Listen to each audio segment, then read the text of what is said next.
एक घना और भयंकर जंगल जहां सालों से कोई जाने की हिम्मत नहीं करता था। लेकिन एक आदमी बड़े आराम से पेड़ काट रहा था, जैसे उस जंगल पर उसके बाप का राज हो।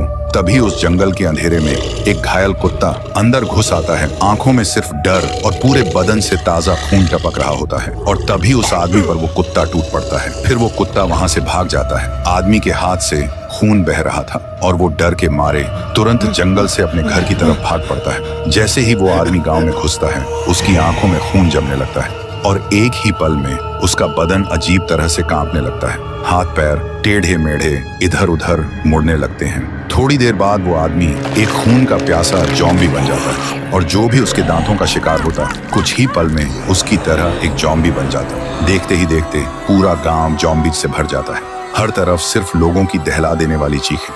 लोग एक दूसरे को फाड़ रहे थे। कोई किसी का हाथ चबा रहा था, कोई गर्दन तोड़ रहा था। जहां कभी खुशी थी, वहां अब सिर्फ मौत का खौफनाक तांडव हो रहा था। उधर रायस्टार ड्यूटी पर जाने के लिए तैयार होकर बाहर निकल ही रहा था कि उसने देखा बाहर लोगों में अफरा तफरी मची हुई थी।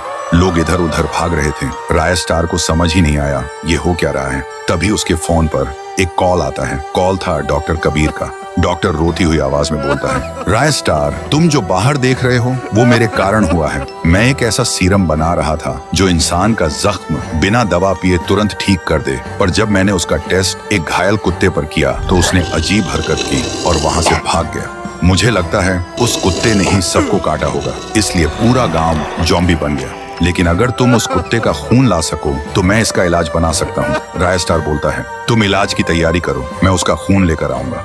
और बिना एक पल गवाए रायस्टार जंगल की तरफ चल पड़ा। जंगल के अंदर घुसते ही वो देखता है वही कुत्ता जमीन पर लेटा हुआ है। जैसे ही कुत्ते की नजर रायस्टार पर पड़ती है, वो भड़क जाता है।